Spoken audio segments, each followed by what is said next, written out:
शहरामध्ये तुम्ही बघताय की आज शक्ती प्रदर्शन हे शक्तीपीठ हा जो काय महामार्ग आहे, या महामार्गाचा दुष्परिणाम असा होणार की 32,000 एकर ही जमीन या शक्तीपीठाच्या याच्यामध्ये जाणार आहे. हजारो झाडं उद्ध्वस्त होणार, म्हणजे पर्यावरणाचा सुद्धा ऱ्हास होणार आहे. आज या ठिकाणी ॲडव्होकेट दीपक लाड आहेत, यांच्या नेतृत्वाखाली या ठिकाणी महिलांचा भव्य असा मोर्चा काढण्यात आलेला होता. हा मोर्चा सातत्याने 7 दिवस चालणार आहे. जर याच्यावर निर्णय नाही लागला तर मात्र मंत्रालय मोर्चा धडकणार आहे. काय सांगा दीपक, आज आपण खरं भावना अत्यंत शेतकऱ्यांच्या तीव्र आहेत. 1 इंचही जमीन जाऊन देणार नाही. प्रसंगी आमचा जीव या ठिकाणी आम्ही खून आमचं रक्त सांडू, परंतु 1 इंच जमिनीला या ठिकाणी हात लावून देणार नाही अशी भूमिका घेत खानापूर तालुक्यातला हा फक्त महिलांचा मोर्चा आहे. उद्यापासून सलग 3 दिवस मोर्चे आहेत कडेगाव पलूस तालुक्यात. आणि अशा पद्धतीनं एका बाजूला शासन झाडं लावा म्हणून सांगतं आणि आज खऱ्या अर्थानं 22 जून आहे, परंतु पावसाचा एक थेंब पडत नाही. पर्यावरणाने शेतकरी आमचा उद्ध्वस्त व्हायला लागला आणि अशा रीतीने मागणी नसताना हा शक्तीपीठ आमच्या शेतकऱ्यांना उद्ध्वस्त करायला निघालाय. पण खऱ्या अर्थानं इथल्या महिला भागांनी आक्रमक होऊन आज लाटणं हातात घेतलंय, उद्या खऱ्या अर्थानं बडावून हातात घेतील अशी भूमिका आहे.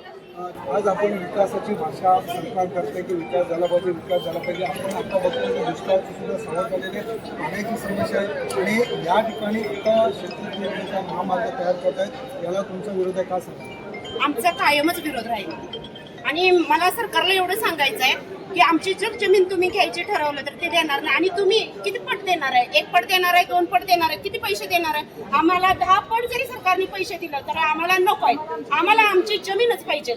आणि सरकारने, मी स्पष्ट सांगते की सरकारने आम्हाला 1 गुंठाभर पण जमीन आम्हाला खरेदी करून दिलेली नाही. त्यामुळे आमच्या जमिनीवरती पिढ्यानपिढ्या आलेला हक्क आणि पिढ्यानपिढ्या राहणारा हक्क हाच आम्हाला पाहिजे, एवढंच मला सरकारला सांगायचं आहे.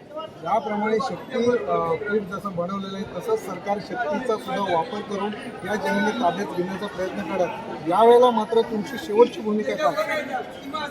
शेवटची भूमिका आम्ही हेच ठेवणार आहे आणि आम्ही रक्त सांडू जीव गेला तरी चालेल. आणि एक मला सांगायचं आहे की सरकारने जर आमच्या नरड्याला फाशी लावली आणि फाशी घेऊन जर आमची शेती रेमटायला लागली तर आम्ही देणार नाही. आम्ही शेती केली तर आम्हाला आत्मदहन केल्याशिवाय पर्याय नाही. आणि आम्ही आत्मदहन जरी केलं तरी आम्ही एकटं शेतकरी करणार नाही, आम्ही सरकारला घेऊन करणार आहे.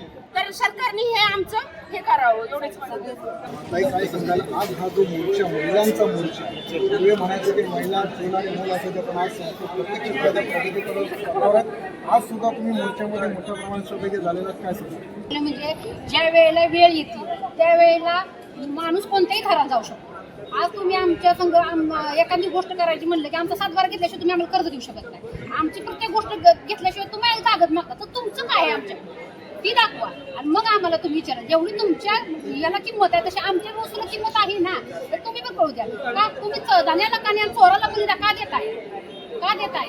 द्यायचं सगळं. आमची शेतकऱ्याला पाऊस पाणी नाही, एवढं पीक ही काय ती प्रत्येकाला कर्ज देत नाहीत आणि माफी नाही. एवढं महाग झालंय की नको नको वाटते आम्हाला. हे घेताना युरिया वगैरे ती पण डुप्लिकेट तुमच्या त्याला काय कायदा नाही. आणि हक्काच्या जमिनी आमच्या शेतकऱ्यानं शाश्वतीने रोजगार केला गावाचा. म्हणजे एक मूल एक बांधावून गुन्हा जाऊन दिला. तुम्ही एवढी जर जमीन आमची नेत असला तर तुमची काय लायकी आहे म्हणजे आमच्या शेतकऱ्यापासून ते तुम्हाला कळलं पाहिजे की आम्ही आता बोलण्यापेक्षा पुढल्याला बोलता येतं आम्हाला. जसं तुम्हाला करता तसं आम्हाला पण येतं. जेवढं आम्ही चांगलं आहे तर तुम्ही शहाणं व्हा. ज्या दिवशी तुम्ही वाईट वागाल त्याच्यापेक्षा आम्ही वाईट वागणार. लक्षात स्वतःला संपवून घेऊ आणि सरळ सांगू की तुमच्यामुळे आम्ही मेलो, शक्तीपीठामुळे नाही तुमच्या सरकारमुळे मेलो. लक्षात ठेवा, ही तुमच्यावर कायम राहणार आहे. लक्षात ठेवा, ते सुद्धा आम्ही विसरणार. प्राण गेला तरी चालेल पण जमीन देणार. त्यांनी सांगितलं की प्राण गेला तरी चालेल पण आम्ही जमीन देणार आहे. आपण पाहतो की शेती हाच या भारताचा विकास आहे. जर शेतीच गेली तर विकास कुठल्या दृष्टिकोनातून करणार? सरकारने आत्ताच जागावं, अन्यथा त्याचे पडसाद फार मोठे उठतील असं या ठिकाणी सांगण्यात आलेलं आहे. महाराष्ट्रामधून दत्तात्रय सूर्यवंशी.